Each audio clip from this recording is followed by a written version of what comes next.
Hi, this is Scott Garibay, and today we're going to talk about Dungeons and Dragons, and we're going to talk about We're going to talk about understanding Dungeons and Dragons as a tent. All right, so it is my humble opinion that Dungeons and Dragons is the most valuable secular thing ever created by humanity. Period. End of sentence. Dungeons and Dragons is the most important secular thing, is the most valuable secular thing to understand, and the most difficult secular thing to understand today.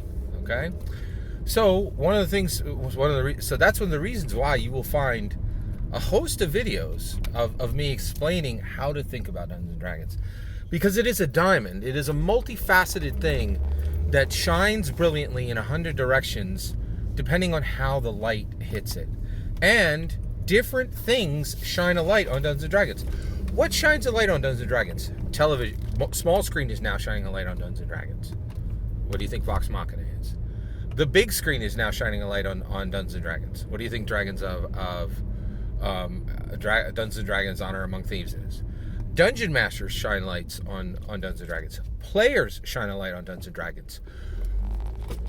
Reporters from Forbes who never played Dungeons and Dragons shine a light on Dungeons and Dragons.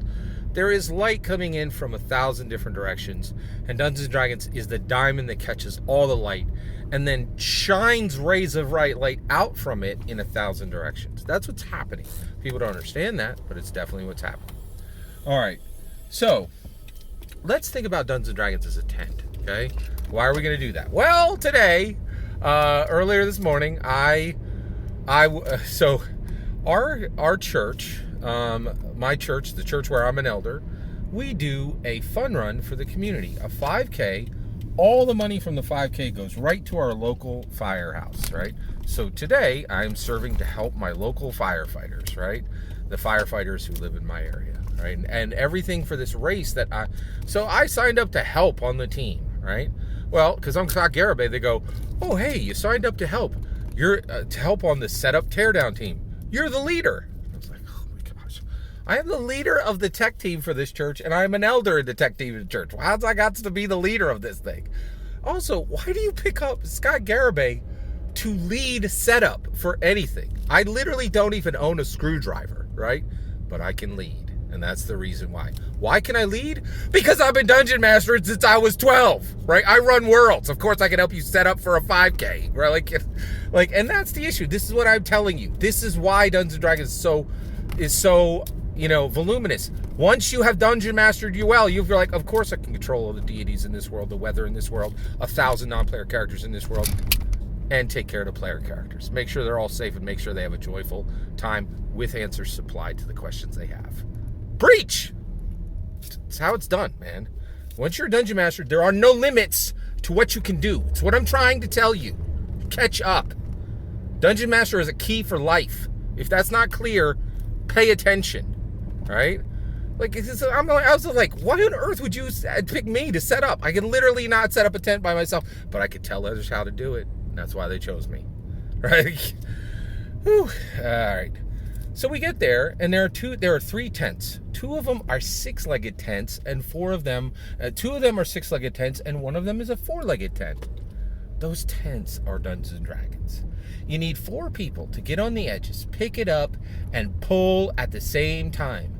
And if those 4 people pick up the legs of the tent and simply walk backwards at the same pace, it will go pop, and it will be erected. And if one of them drops the ball and doesn't pick it up or walks the wrong pace, it will get bent and the tent will break. None of the tents broke on my watch. They all got pulled at the same rate, and they went pop. And I never laid a hand on one of them. But every person involved was safe, and every piece of equipment was safe, right? And that's what Dungeons & Dragons is. It's getting 4 people to pick up, one of them being the Dungeon Master and 3 players, right? Or one of them being a Dungeon Master and 5 players, depending on how your tent is configured. You can do a 3-player game with Dungeons & Dragons, and you could do a 5-player game with Dungeons & Dragons.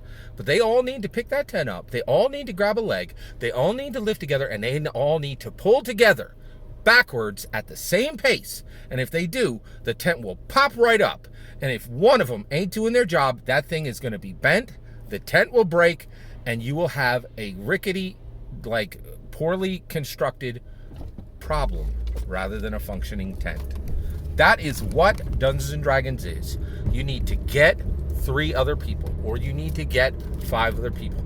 You need to push them into position, and you need to put them into position, and they need to do the same thing.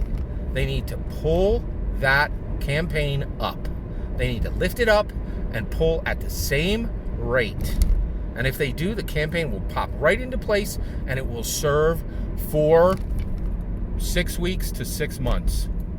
And if they fail, it will fail in 2 weeks, and you'll have a broken tent or you'll have hurt people. That's the reality of it. Dungeons and Dragons is a tent. You need 3 or you need 5 players. Get them together, have them pull in the same direction, and that campaign will pop into position, and everything will be great. If you get one schmuck who walks forward when they should be walking backwards, it's going to break the D&D campaign, or it's going to break one of your people. Know it.